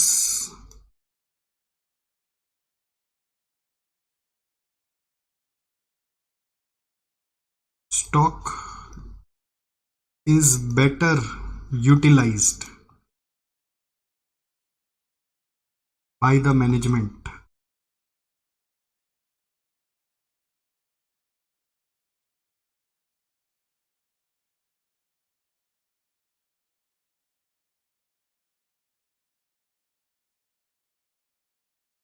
As the ratio of material A is higher,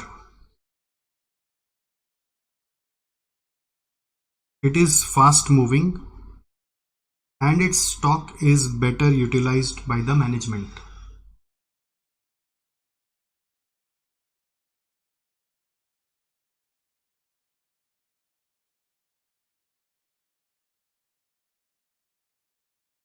नहीं, ऐसा ही question आता है, इसमें कुछ चेंजेस नहीं होता है. ये पीएल से निकलता है, पीएल में तो ये सारा डिटेल रहता है ना.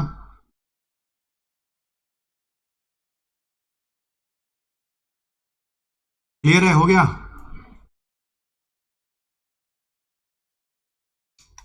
ये छोटा सा ही पढ़ाई था, देखा. अब इसका कोई अभी रिपीट नहीं है, बट इसको यूज करा जाएगा नेक्स्ट आगे का पढ़ाई में. क्या नंबर पॉइंट है नेक्स्ट? 5 में लिखो आप स्टोर लेजर कार्ड. नेक्स्ट लिखो आप स्टोर लेजर कार्ड.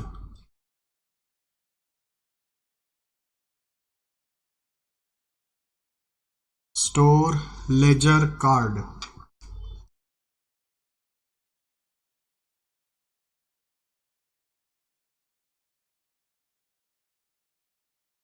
पहला लिखो, ये कहां पे बनता है? Prepared in cost accounts department या कॉस्टिंग डिपार्टमेंट भी बोल सकते हो आप, ठीक है. ऑब्जेक्टिव क्या होता है? To find the value of closing stock.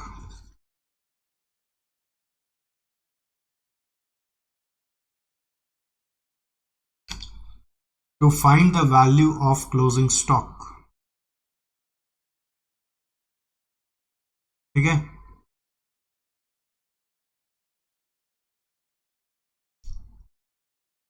आपको पिछला दिन एक कॉन्सेप्ट समझाया था मैंने, बिन का, बिन सिस्टम।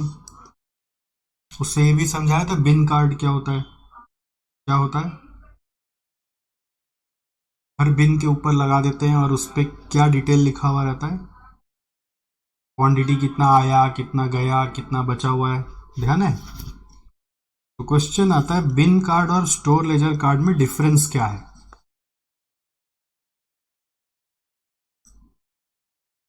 दोनों तो कार्ड कार्ड ही है, डिफरेंस क्या है? पहला डिफरेंस है कि ये स्टोर्स डिपार्टमेंट में बनता है। ये कहां पे बनता है? अभी क्या बताया मैंने? ये अलग डिपार्टमेंट अलग है इसका, दोनों अलग अलग जगह बन रहा है, ध्यान रखना। बिन कार्ड और स्टोर लेजर कार्ड दोनों अलग अलग जगह बन रहा है। ठीक है।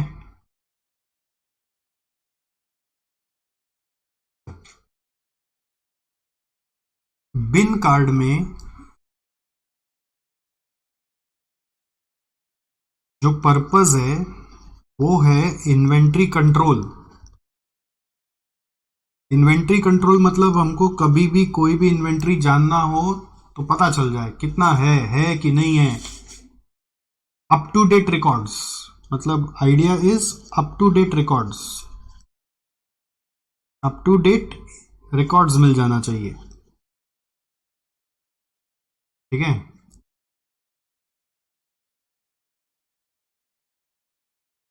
यहां पर जब आ जाते हैं तो पर्पस थोड़ा सा बदल गया है। पर्पस यहां पर है आपका value of closing stock.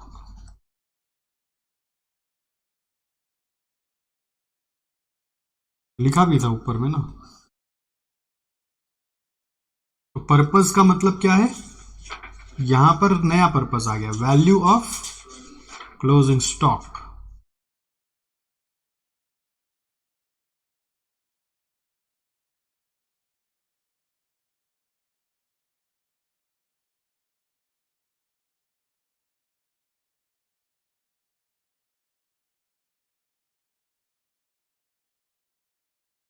Number सी,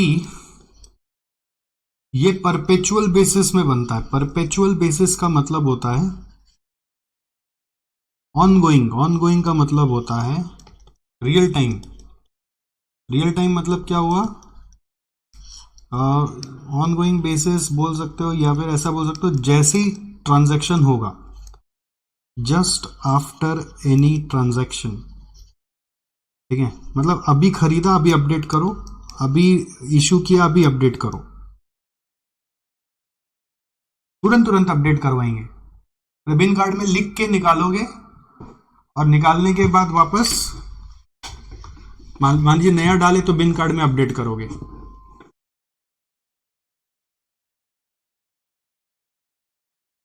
हम लोग क्या करते थे पता है?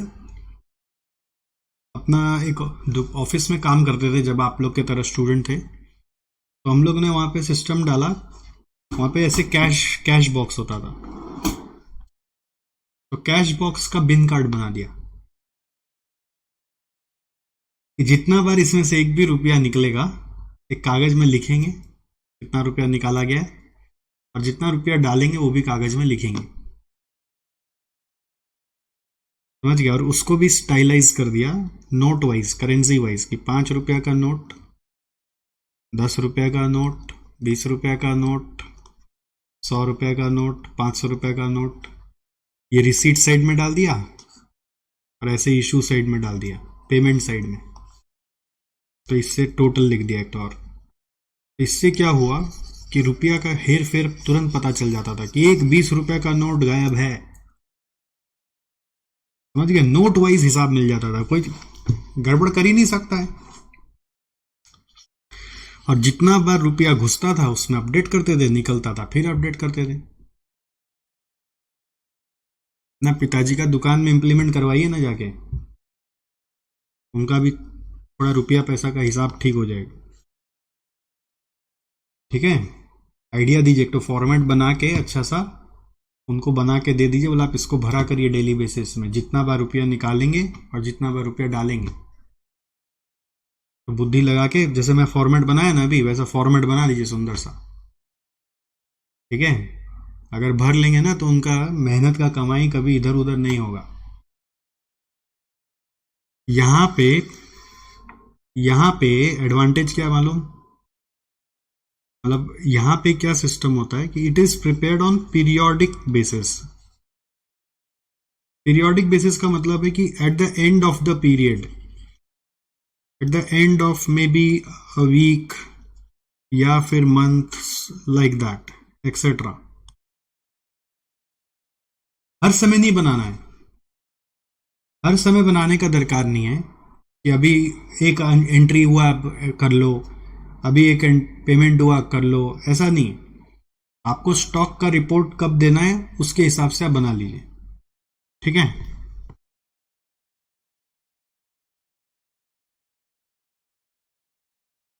ऑलराइट।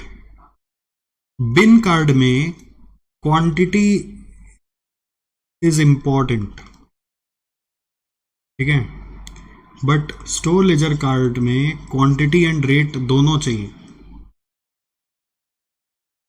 बिन कार्ड जनरली क्वांटिटी ट्रैक करता है, रेट ट्रैक कर भी सकता है नहीं भी कर सकता है, रेट से उसको इंपॉर्टेंट नहीं समझा जाता। बट स्टोर लेजर कार्ड में रेट बहुत इंपॉर्टेंट रोल प्ले करता है। स्टोर लेजर कार्ड में रेट भी इंपॉर्टेंट रोल प्ले करता है। क्वांटिटी एंड रेट कॉमा दे देना, बोथ आर इंपॉर्टेंट। ठीक है, तो bin card versus store ledger card समझ में आ गया। इसको ऐसे बॉक्स में डाल दो, ऐसे समझ में आएगा difference.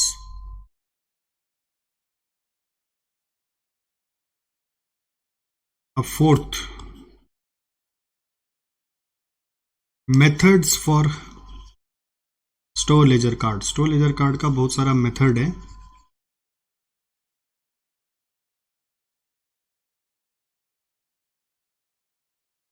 Methods for store ledger card, FIFO, LIFO, simple average सैम, या पहले वेटेड एवरेज लिखो, वेटेड एवरेज। फोर्थ लिखो simple average.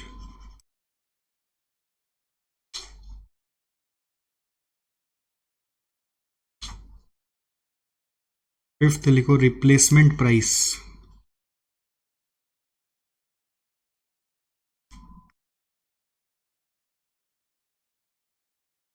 Weighted average method, ठीक है, simple average method, replacement price के बाद बेस स्टॉक।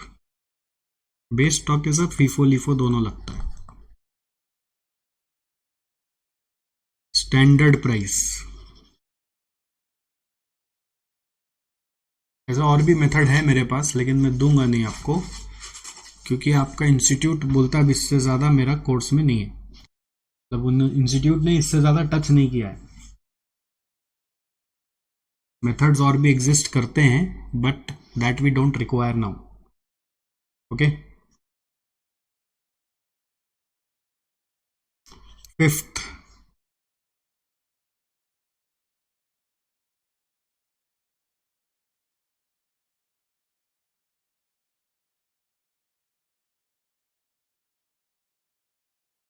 important adjustments।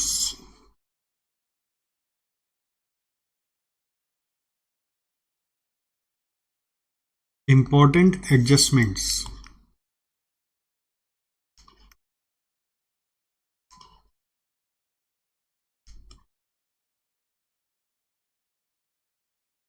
नंबर 1,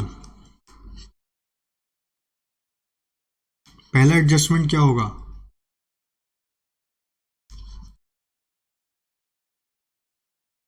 लिखो नंबर 1, अगर कभी भी आपको क्वेश्चन में बोला सप्लायर को रिटर्न कर दिया है,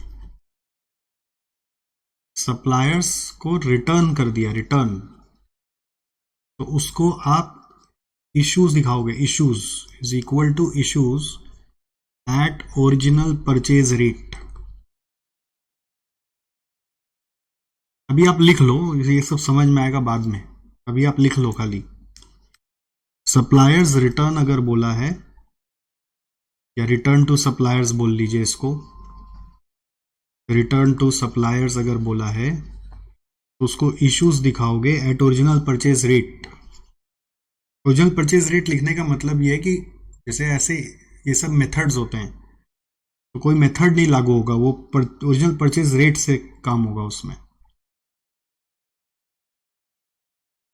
जैसे रिटर्न आ गया वापस फ्रॉम प्रोडक्शन डिपार्टमेंट, जिस डिपार्टमेंट को मटेरियल इशू किए थे वहां से वापस आ गया,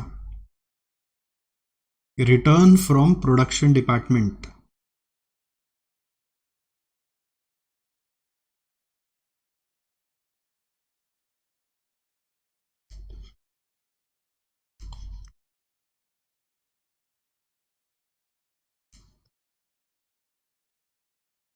रिटर्न फ्रॉम प्रोडक्शन डिपार्टमेंट, तो रिटर्न फ्रॉम प्रोडक्शन डिपार्टमेंट में, रिटर्न फ्रॉम प्रोडक्शन डिपार्टमेंट में जब रिटर्न आ गया तो उसको रिसीट बना लोगे, receipt at the issue rate, जिस रेट पे इशू हुआ था उससे वापस आ जाएगा। अभी आपको लग रहा होगा पता नहीं क्या बोल रहे हैं, बस मैं इंग्लिश को हिंदी करके बोल रहा हूँ, मेरे दिमाग में इसका छवि बन रहा है, आपके दिमाग में इमेज नहीं बन रहा है क्योंकि आपने ऐसा ट्रीटमेंट कभी किया नहीं, ठीक है। जितना हो सके इंग्लिश का हिंदी करके बस समझ लीजिए एक बार। थर्ड नंबर, अगर शॉर्टेज हो गया, शॉर्टेज, तो उसको issue act, issue as per applicable method ले लोगे, issue as per applicable method, जो भी मेथड लागू हो रहा होगा उस समय उसके हिसाब से दिखाओगे, issue as per applicable method, ठीक है।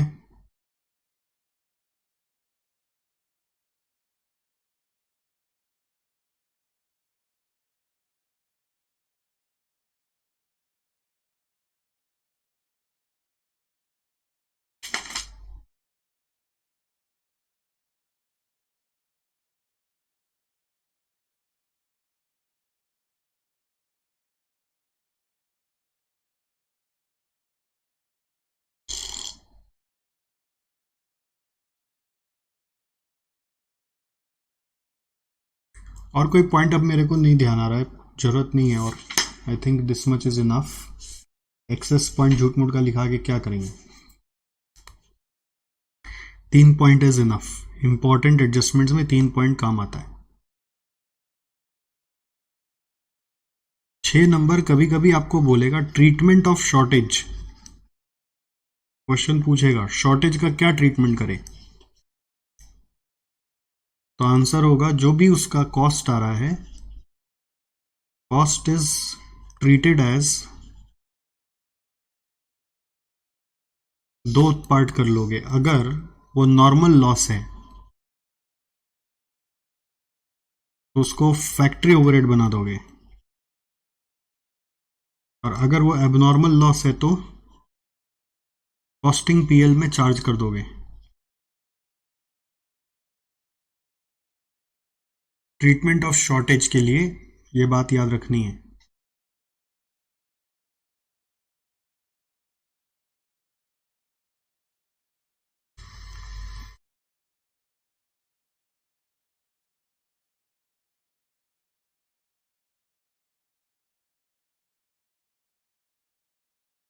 Cost is treated as normal loss or abnormal loss. All right, is this good? Okay, ये सब कभी आपका किया हुआ है ऐसा? कभी नहीं किया हुआ है? लीफो फीफो किया हुआ है, इसका फॉर्मेट होता है। फॉर्मेट कैसा होता है? डेट लिखते हैं, रिसीट्स लिखते हैं, इश्यूज लिखते हैं और बैलेंस लिखते हैं, और हर एक के अंदर क्वांटिटी रेट अमाउंट आता है। ऐसा किया हुआ याद आता है कुछ? हाँ, बस ये फॉर्मेट बना दिया अभी आपके लिए। अब यही बस चलता है, डेट वाइज इसमें एंट्री होती है। अब यहाँ पे इश्यूज के लिए वी यूज डिफरेंट मेथड्स। इसी इश्यूज के लिए फीफो लीफो एक्सेट्रा यूज होता है, ठीक है? फीफो लीफो एक्सेट्रा यूज होता है इशू कैलकुलेट करने के लिए। तो अब ये कैसे होता है, क्या होता है, ये अगला दिन कैरी फॉरवर्ड करते हैं, क्योंकि इसमें थोड़ा सा फ्रेश माइंड लगेगा। अब मेहनत करना पड़ेगा हम लोग को। We will need fresh mind, तो वी आर स्टॉपिंग हियर अभी।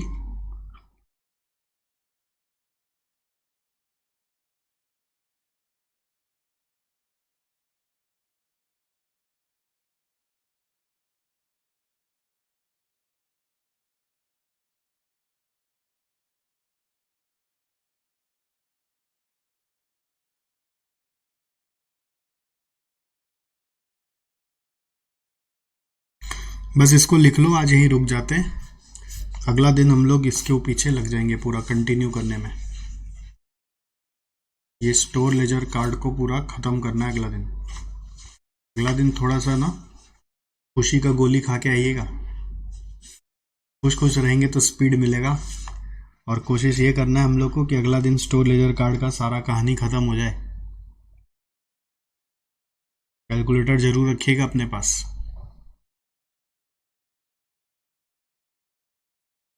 Okay guys, as usual assignment बोल के खाली यही है आज तो कि आपको क्या करने का है। असाइनमेंट बोलकर यही है भाई, रिवीजन तो करना ही है। रोज तो लिख रहे रिवीजन करो रिवीजन करो, माथा में घुसता ही नहीं आपके, क्या बोले। फिर भी हम बोलते जाएंगे। आपका काम है इग्नोर करना, मेरा काम है बोलना। सही है ना? डीजेबी से कौन कौन सा होमवर्क दिया था थोड़ा बता दीजिए तो।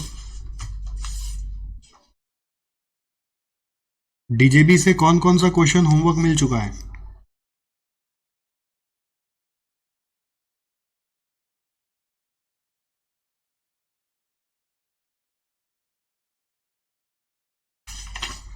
लिख लो। कुछ कुछ क्वेश्चन मैं लिख दे रहा हूं यहां पर, आप देख लेना। वो रिपीट हो रहा हो तो मत करना, अलग मिले तो कर लेना। हाँ, ये हो गया है, 1 2 हो गया क्या? ठीक है, और जोड़ लो। कुछ कुछ अगेन हम बोल रहे हैं आपको, यहाँ पे जो मिलेगा वो हमारा मैट में भी मिल जाएगा, तो उसको मत करना। वो खाली लिख लेना है, एस जैसी मैट नंबर इतना, दोबारा मत करने जाना।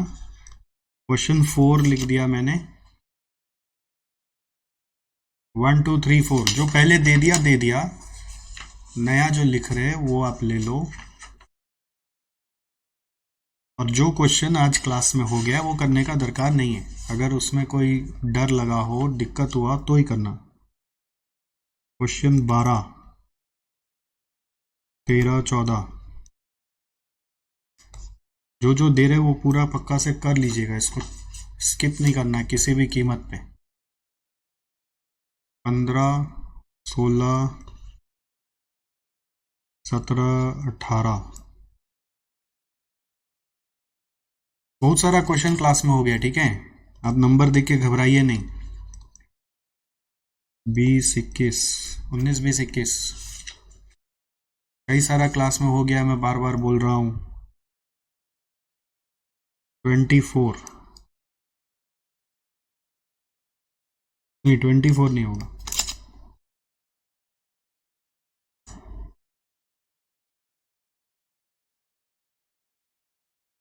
26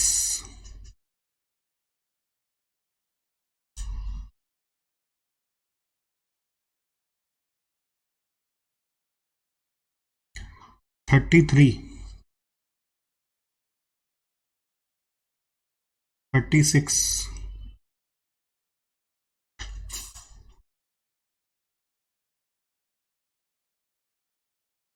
39।